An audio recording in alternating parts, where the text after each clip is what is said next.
अल्हम्दुलिल्लाहि रब्बिल आलमीन वस्सलातु वस्सलामु अला सय्यिदिल मुरसलीन अम्मा बअद फ़अऊज़ु बिल्लाहि मिनश शैतानिर रजीम बिस्मिल्लाहिर रहमानिर रहीम अस्सलामु अलैकुम व रहमतुल्लाहि व बरकातुहू। मैं हूं मोहम्मद नबील, आप देख रहे हैं यूट्यूब चैनल शौक़ इल्म दीन। तो आज हम खलासतुन नहव के पहले सबक की तमरीन लेकर हाजिर हुए हैं। तो वीडियो शुरू करने से पहले मैं आपको बताता चलूं कि अगर आप हमारे चैनल पर न्यू हैं तो हमारे चैनल को ज़रूर सब्सक्राइब करें। अगर वीडियो अच्छी लगे तो वीडियो को लाइक करें और बेल आइकन को ज़रूर दबा दें ताकि हमारे हर आने वाली वीडियो का नोटिफिकेशन आपको मिलता रहे। तो चलते हैं आज की वीडियो की तरफ। आज की वीडियो क्या है कि हमने सबक में पढ़ा था कि लफ्ज़ की इक़साम, लफ्ज़ का माना। तो आज पहला सवाल ही उन्होंने इसके बारे में किया है कि लफ्ज़ का माना क्या है और लफ्ज़ की इक़साम क्या है। लफ्ज़ का माना जो इंसान बोलता है या इंसान के मुंह से खारिज होता है उसे लफ्ज़ कहते हैं, और उसकी मजीद दो इकसाम हैं, या तो लफ्ज़ मौजू होगा या फिर मौजू लफ्ज़ मुहम्मल होगा। ठीक है। और इसके आगे उन्होंने दूसरा सवाल जो किया है मौजू लफ्ज़ की, उन्होंने पूछा कि क्या इकसाम है। कहते हैं कि मौजू लफ्ज़ की दो इकसाम होती हैं, या तो वो मुफरद होगा या फिर मुरक्कब होगा। ठीक है। आगे उन्होंने मजीद जो तीसरा सवाल किया है वो है मुरक्कब की कितनी किस्में हैं। मुरक्कब दो तरह का होता है, या तो मुरक्कब नाकिस होगा या मुरक्कब ताम होगा। फिर उन्होंने आखिरी सवाल जो पूछा है जुमले की अकसाम के बारे में पूछा है कि जुमले कितनी तरह का होता है। जुमला चार तरह का होता है। नंबर एक, जुमला इसमिया होगा या जुमला फेलिया होगा, या फिर जुमला जो होगा ये वो खबरिया होगा, या फिर जुमला इंशाइया होगा। दूसरी तमरीन की तरफ आते हैं। उन्होंने कहा कि गलती की निशानदेही करनी है कि इसमें कौन सी गलती है। पहला जो उन्होंने लिखा है वो है कि बेमाना कलिमा को मुहम्मल कहते हैं। पहले में जो उन्होंने गलती की है वो ये है कि उन्होंने जो कहा ना बेमाना कलिमा को मुहम्मल कहते हैं। मुहम्मल बेमाना कलिमा को नहीं, बल्कि यहाँ पर कलिमा की जगह आना था लफ्ज। बेमाना लफ्ज को मुहम्मल कहते हैं। पहले में उन्होंने कलिमा की जगह यहाँ पर लफ्ज आएगा। अब दूसरा जो उन्होंने गलती की वो आपको बताते हैं कि दूसरा उन्होंने कहा है कि मौजू लफ्ज को मुफरद कहते हैं। अब इसमें सबसे शुरू में अकेला आना था।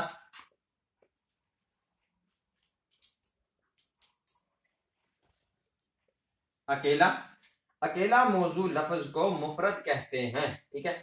और जो तीसरा उन्होंने कहा, कहते हैं कि जो जुमला फेल और फाइल से मुरक्कब हो उसे जुमला इस्मिया कहते हैं। इसमें जो उन्होंने गलती की है वो ये है कि इस्मिया नहीं बल्कि जुमला फेलिया कहते हैं।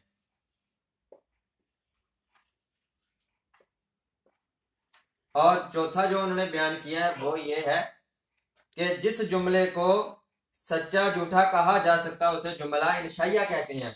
जुमला इंशाइया उसे कहते हैं जिसमें सच्चे या झूठे होने का एहतमाल ना हो। जिसमें सच्चे या झूठे होने का एहतमाल होता है तो जुमला खबरिया कहते हैं। ये जुमला खबरिया है। इसमें गलती की निशानी ये उन्होंने गलती ये है कि इसमें उन्होंने जुमला इंशाइया लिखा है, जबकि जुमला खबरिया होता है जिसमें खबर के सच्चे या झूठे होने का एहतमाल मौजूद होता है। ये हमने दूसरी तमरीन भी हल की जिसमें गलती की निशानदेही करनी थी। सबसे पहले जो उन्होंने कहा कि बेमाना कालिमा को मुहम्मल कहते हैं, वहां पर कालिमा की जगह लफ्ज आना था। और जो उन्होंने दूसरा बयान किया कि मौजू लफ्ज को मुफरद कहते हैं, उस सबसे पहले अकेला लिखना था कि अकेले मौजू लफ्ज को मुफरद कहते हैं। अब तीसरा जो है कि जुमला फेलिया, जो उन्होंने यहाँ पर जुमला इसमिया कहा है तो वहां जुमला फेलिया लिखना है। जैसे कि जो जुमला फेल और फाइल से मुरक्कब हो उसे जुमला इसमिया नहीं बल्कि जुमला फेलिया कहते हैं। अब चौथा, जिस जुमले को सच्चा या झूठा कहा जा सकता हो उसको जुमला इंशाइया नहीं बल्कि जुमला खबरिया कहते हैं। ठीक है। तो अब हम तीसरी तमरीन की तरफ आते हैं। तीसरी तमरीन क्या है कि वहां पर हमने मुफरद और मुरक्कब जो है उनको अलग अलग बयान करना है। तो हम यहाँ पर मुफरद, एक साइड पर हम मुफरद लिख देते हैं, यहां पर हम मुरक्कब लिख देते हैं। ठीक है। तो अब हम बयान करेंगे कि इनमें से मुफरद कौन कौन से हैं और मुरक्कब कौन कौन से हैं।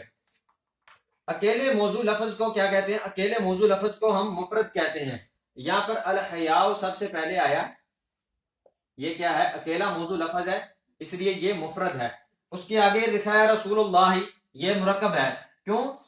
जो एक से जायद मौजू लफ्ज के मजमुए को मुरक्कब कहते हैं। ये रसूलुल्लाह, ये दो एक से जायद लफ्ज हैं और वो भी मौजू है, इसलिए ये मुरक्कब है, इसलिए हम इसमें मुरक्कब में लिख देंगे। और इसी तरह आगे अर्रजाउ, ये भी मुफरद है। रब्बुल आलमीन, ये मुरक्कब है।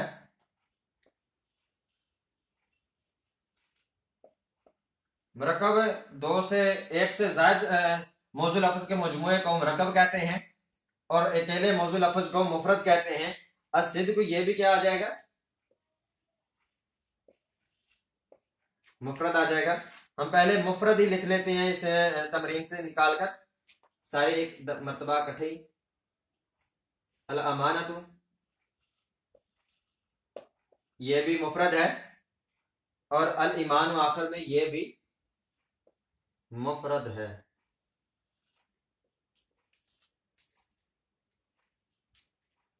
ठीक हो गया। और अब इस तरफ आते हैं कि मुरक्कब इनमें से कौन कौन से है। अब्दुल मुमिनुन, ये भी क्या है? मुरक्कब है। दो मौजू लफ्ज हैं और एक से ज्यादा मौजू लफ्ज के मजमूए को मुरक्कब कहते हैं, इसलिए ये मुरक्कब है। और इसी तरह नाक़तुल्लाह,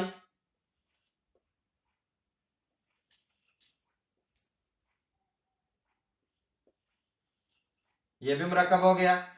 और अस्सौमु जुन्नतुन,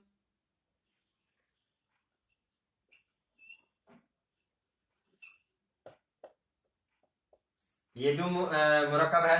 और आखिर में अस्सलातु नूरुल मुमिनी, ये भी मुरक्कब है।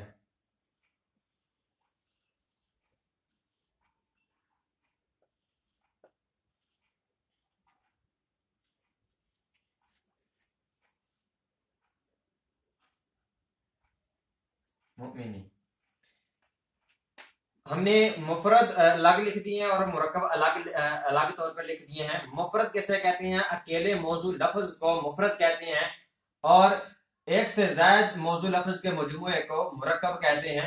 ये हमने मुफरद और मुरक्कब अलग अलग बयान कर दिए हैं। अब हम इसके आगे जो उन्होंने चौथी तमरीद बयान की है, वो उसमें उन्होंने कहा है कि मुरक्कब नाकिस और मुरक्कब ताम को अलग अलग जिक्र करना है। हम वो भी आपको बताते हैं। मुरक्कब नाकिस किसे कहते हैं और इसी तरह मुरक्कबे ताम किसे कहते हैं। हम यहाँ पे लिख देते हैं कि हमने पहले मुरक्कबे ताम लिखना है। यहाँ पर नाकिस, ताम और नाकिस अलग अलग करने हैं।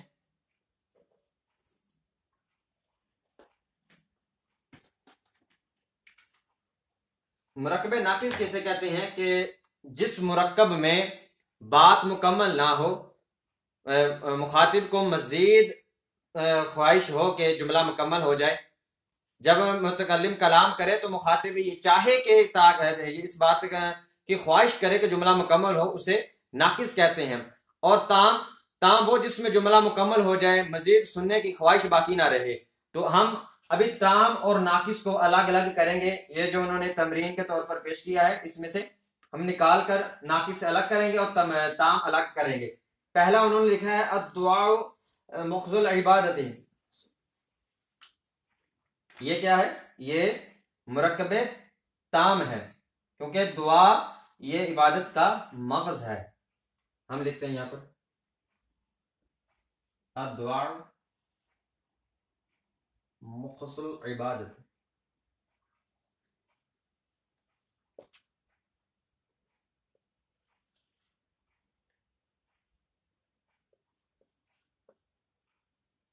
ठीक हो गया। और दूसरा उन्होंने लिखा है अत्तहूर शत्रुल ईमान, के तहारत ईमान का हिस्सा है, तहारत ईमान के लिए लाजम है। ये भी क्या है? इसमें जुमला मुकम्मल हो रहा है, मजीद सुनने की ख्वाहिश बाकी नहीं रह रही, इसलिए ये भी क्या है? ये भी मुरक्कबे ताम है। हम इसमें लिख देते हैं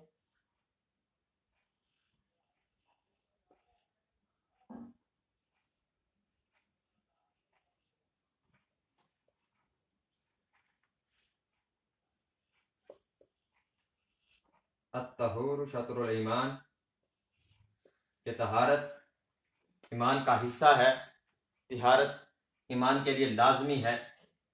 अब दूसरा उन्होंने यहाँ पर लिखा है हक़ूक़ुल वालिदैन कबीरतुन, ये भी क्या है कि वालिदैन का हकूक बड़ा है, बड़े हैं ये वालिदैन के हकूक। ये क्या है, ये भी मुरक्कबे ताम है, इसमें मजीद सुनने की ख्वाहिश बाकी नहीं रहती। जुमला मुकम्मल हो रहा है, हम इसे भी ताम में लिख देते हैं, हक़ूक़ुल वालिदैन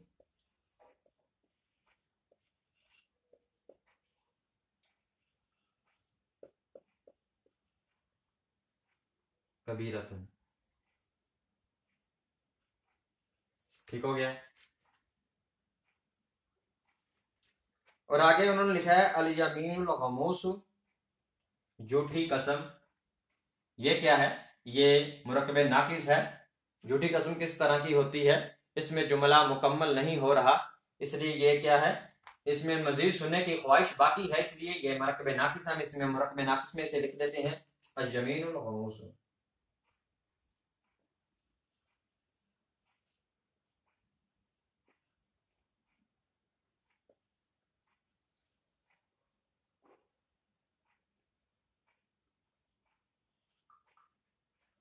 और आगे इन्होंने लिखा है अल मुमिनु मिरआतुल मुमिनी, के मोमिन मोमिन का आईना है। ये क्या है, ये जुमला ताम है और इसमें मजीद सुनने की ख्वाहिश बाकी नहीं रहती। आपने इसी तरह क्या करना है, तमाम को हल कर लेना है कि जिसमें जुमला मुकम्मल हो जाए वो क्या ताम है, और जिसमें जुमला मुकम्मल ना हो वो नाकिस होगा। मैं आपको एक और लिख के बता देता हूं, जैसे हम यहाँ लिखते हैं अल मुमिनु,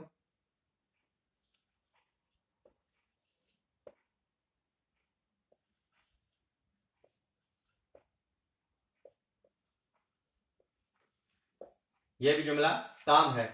हम अब नाकिस की 3-4 मिसालें बयान करते हैं, जैसे कि यहाँ पर लिखा हुआ है आमातुन मुमिनातुन। ठीक हो गया, साले लोंडी, मोमिन लोंडी, ये इसमें जुमला मुकम्मल नहीं हो रहा, इसलिए ये मुरक्कबे नाकिस है। आमातुन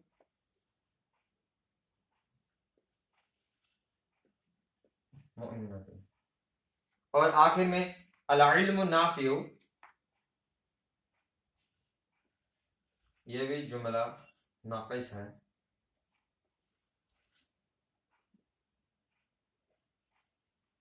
इसी तरह आपने देख लेना है कि जिसमें जुमला मुकम्मल हो जाए, मजीद सुनने की ख्वाहिश बाकी ना रहे, उसे जुमला क्या कहते हैं, उसे जुमला ताम कहते हैं, और जिसमें मुकम्मल ना हो वो नाकिस होता है। ये थी हमारी आज की वीडियो। अगर आपको आज की वीडियो अच्छी लगे तो प्लीज़ हमारे चैनल को सब्सक्राइब करें, वीडियो को लाइक